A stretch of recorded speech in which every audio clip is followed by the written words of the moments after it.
আসসালামু আলাইকুম এভরিওয়ান।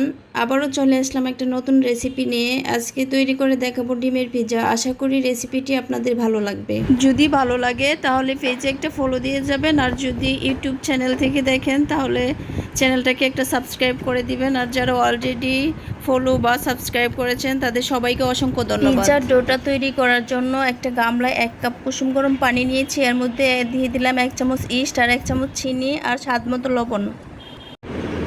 এই তো চামচ দিয়ে নেড়ে ছেড়ে দিয়ে এর মধ্যে দিয়ে দিব 2 কাপ ময়দা।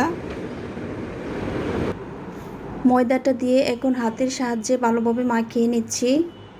এখন দিয়ে দিব 1 চামচ রান্নার তেল। পিৎজার ডোটা তৈরি করা হয়ে গেছে।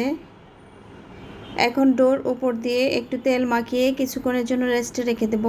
কিছুক্ষণ পর ঢাকনা উঠিয়ে দেখলাম এরকম ফুলেছে। আমি কিছুক্ষণ রেস্টে রেখেছিলাম, তাই আপনারা চাইলে 2 ঘন্টার মতো রেস্টে রেখে দিতে পারেন, কোনো অসুবিধা নাই। পিৎজার ডোটা আরও বেশি করে ফুলবে। তাতে কিছু ময়দা ছিটিয়ে দিচ্ছি। এর মধ্যে পিৎজার রুটিটা বানিয়ে নিব। রুটিটাকে একেবারে পাতলা করা যাবে না, এই যে এরকম হবে। এখন একটা প্লেটে তেল মাখিয়ে নিচ্ছি।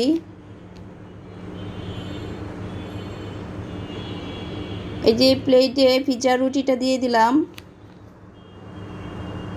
এখন একটা কাঁটা চামচের সাহায্যে ছিদ্র ছিদ্র করে নিচ্ছি, যাতে করে পিৎজার সসটা ভিতর পর্যন্ত পৌঁছায়।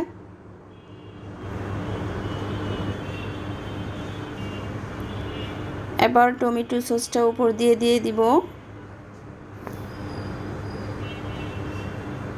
যে এরকম করে দিয়ে দিচ্ছি। এবার দিয়ে দিব উপর দিয়ে ভাজা ডিম, একটু লবণ আর একটু গোলমরিচ গুঁড়া দিয়ে আগে ডিমটা ভেজে রেখেছি। ডিমটাই হচ্ছে পিৎজার মূল উপকরণ। এই যে ভাজা ডিমগুলো উপর দিয়ে দিচ্ছি। দেওয়া হয়ে গেছে। ক্যাপসিকাম, টমেটো আর পেঁয়াজ কুচি করে কেটে রেখেছিলাম, এগুলো এখন পিৎজার উপর দিয়ে এক এক করে সাজিয়ে দিব। টমেটো টুকরাগুলো উপর দিয়ে সাজিয়ে দিচ্ছি। এখন ক্যাপসিকামগুলো দিয়ে দিচ্ছি। এবার পেঁয়াজের টুকরাগুলোও দিয়ে দিব। উপর দিয়ে সাজিয়ে পেঁয়াজের টুকরাগুলো দিয়ে দিচ্ছি। এই তো সব কিছু দেওয়া হয়ে গেছে। এখন হোয়াইট সসটা দিয়ে দিব উপর দিয়ে। হোয়াইট সসটা দেওয়া হয়ে গেছে। চিলি ফ্লেক্স, গোলমরিচ গুঁড়া আর একটু লবণ রেডি করে রাখছিলাম, এগুলা উপর দিয়ে দিব। এই যে চিলি ফ্লেক্সটা উপর দিয়ে দিচ্ছি। এখন গোলমরিচ গুঁড়া দিয়ে দিচ্ছি আর একটু লবণ দিয়ে দিচ্ছি। যেটা সম্পূর্ণ রেডি। এখন ওভেনে দিয়ে দিব। ওভেনে দিয়ে দিচ্ছি পিৎজাটা বেক হওয়ার জন্য। 170 ডিগ্রি আপ ডাউন হিট 35 মিনিটের জন্য ওভেনে দিয়ে দিচ্ছি। 35 মিনিট পর পিৎজাটা সম্পূর্ণরূপে হয়ে গেছে।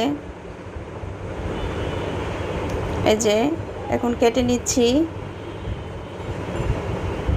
দেখতেই পাচ্ছেন পিৎজাটা কত সুন্দর হয়েছে, একদম তুলতুলে, অনেক ফুলেছে, খেতেও বেশ মজা হয়েছিল।